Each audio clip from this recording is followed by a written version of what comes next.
Joining me now, the lawmaker who today introduced the bill, Congressional Accountability and the Hush Fund Elimination Act, Congressman Ron DeSantis, member of several key committees, including Foreign Affairs, Judiciary, Oversight, a member of the Freedom Caucus. And Congressman, first of all, congratulations. You're as good as your word. You said you would be doing this, introducing that legislation this week, and you have done so. And I think that the American people, let alone the folks who your constituents, are grateful to you for doing so. So good to have you with us.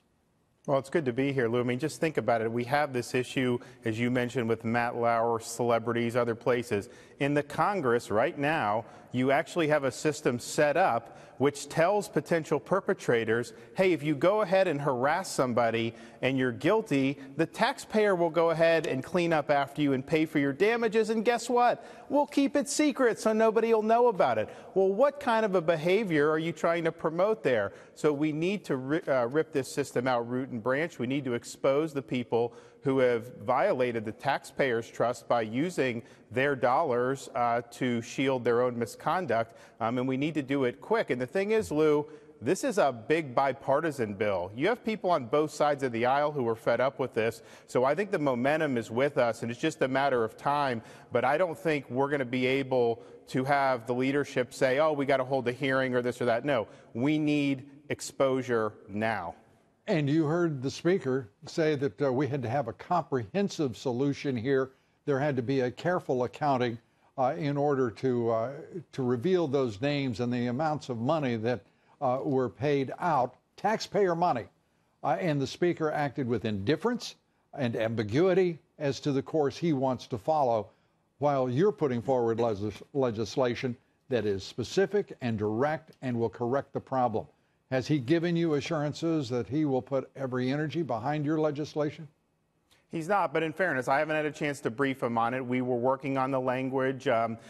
Thanksgiving was hard to do it, and so when we got back, we've been working on the language. We got 26 co-sponsors in like 5 hours today. So we just dropped the bill today, and I'm definitely going to talk with them about it. I think that the public clearly wants this done. So I'm actually optimistic that we're going to be able to do it. But Lou, I mean, you have a right as a taxpayer to know how your money is being spent. The government can't have secret pots of spending money that they just dole out and taxpayers have no right to see that. That is just completely unacceptable. Congressman, did you know that such slush funds were available to you? Because I have to tell you, I did not know that they existed. And here's the reason why. I researched it.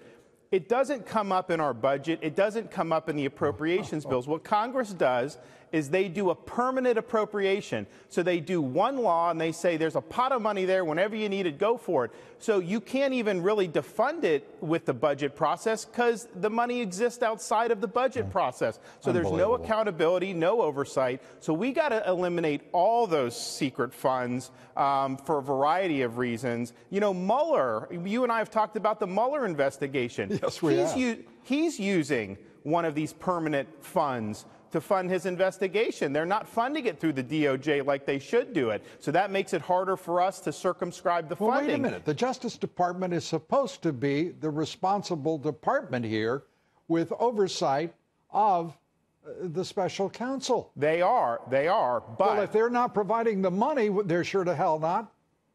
Well, he has his own pot of money. What that means is that the Congress, we can't just defund it in a normal appropriations bill. We'd have to pass a special law. So there's a problem with these slush funds generally. I've asked my staff to research all slush funds that are out there across the government so that we can provide that information to the taxpayer and then close these funds down, because the only money government should be spending is the money that we are voting on as representatives every year during the appropriations process. It's transparent. You'll know where your money's going, and you don't have to worry about these secret hush funds. You couldn't be more correct.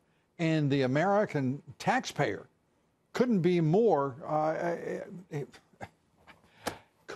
misinformed, uninformed than we are right now, because I had no idea that that is the way both the special counsel was being funded and these slush funds were in existence and being used so energetically by those who are trying to hide from the taxpayer, hide from accountability, and responsibility for their actions. Well, and then you have the Conyers rule that we're trying to implement, where he's using his office budget, but he's camouflaging the settlement payment and saying that it's just an employee salary. So if you're his constituent, you look at how he's managing his office, you see, oh, he paid this woman for 4 months of employment. That wasn't what happened. He did it that way to hide the fact that it was a harassment settlement. So that's a gross abuse of taxpayer dollars as well, and that is even separate and apart from these slush funds.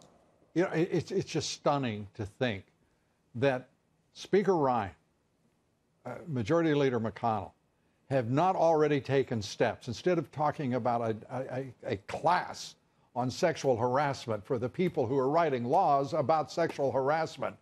I mean, are you kidding me? How dumb do they think the American people are? Well, they've gotten away with it to this point, so maybe they've got an argument that is far stronger on their side than I have.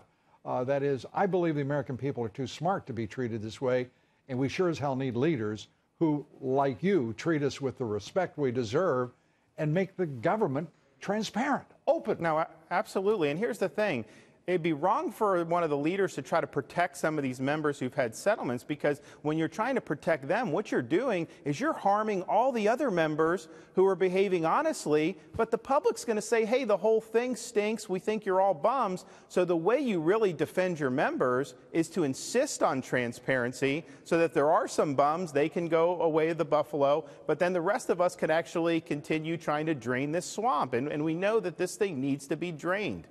Absolutely. And I have to say, I imagine that the first 15 minutes of that class that the leadership would have you attend, all of the members of Congress and the Senate, it would be 15 minutes on slush funds and their importance to the sustainability of the office that you've been elected to. I mean, it's outrageous what they're doing here. And I don't believe the American people are going to be patient. This is legislation that should be, in my judgment, passed and signed by the president before Christmas break. What do you think? Yeah, I hope so. The people want it. Every indication I have from the White House is that the president is supportive of this. Oh, absolutely. I would like to brief him on it as soon as possible, and I'd love to get President Trump's support for what we're trying to do, because I think that could make all the difference and really put the House in a position where we have to act because the president's pushing for it and the public wants it. Well, the House has acted and is doing so somewhat quicker than I thought they would. The Senate as well. Looks like we may have tax reform after all. Congressman, we're out of time. I am so delighted you joined us. And again, congratulations and thanks for doing what you're doing.